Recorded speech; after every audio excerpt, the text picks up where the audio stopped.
بسم اللہ الرحمن الرحیم۔ السلام علیکم ورحمۃ اللہ وبرکاتہ۔ آج میں اپنے دوستوں کو نبی اکرم صلی اللہ علیہ وسلم کے فرمان کے مطابق ایک ایسی دعا بتاؤں گا جس میں آپ اللہ تعالیٰ سے معافی بھی مانگتے ہیں اور اللہ تعالیٰ آپ کو معافی فرما دیتا ہے، اور اس کے علاوہ اس میں رسول اللہ صلی اللہ علیہ وسلم نے اس دعا کے متعلق کیا فرمایا وہ بھی بتاؤں گا۔ اس سے پہلے میں اپنے تمام دوستوں سے گزارش کروں گا کہ اگر ابھی تک آپ نے چینل کو سبسکرائب نہیں کیا تو ضرور کر لیں تاکہ ڈیلی ویڈیو آپ لوگوں تک پہنچ سکے۔ تو سٹارٹ کرتے ہیں۔ بسم اللہ الرحمن الرحیم۔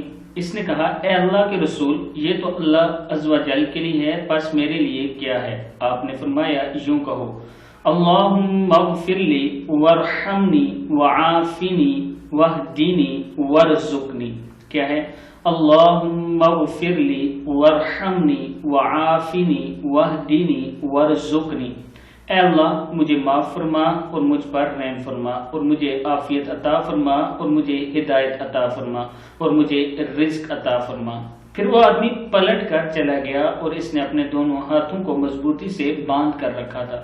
تو نبی اکرم صلی اللہ علیہ وسلم نے فرمایا، اس شخص نے تو اپنے ہاتھ خیر سے بھر لیے۔ مسند احمد کی حدیث ہے۔ آپ یہ دعا ضرور یاد کریں اور اپنے دوستوں کے ساتھ بھی اس کو ضرور شیئر کرنا۔ السلام علیکم ورحمۃ اللہ وبرکاتہ۔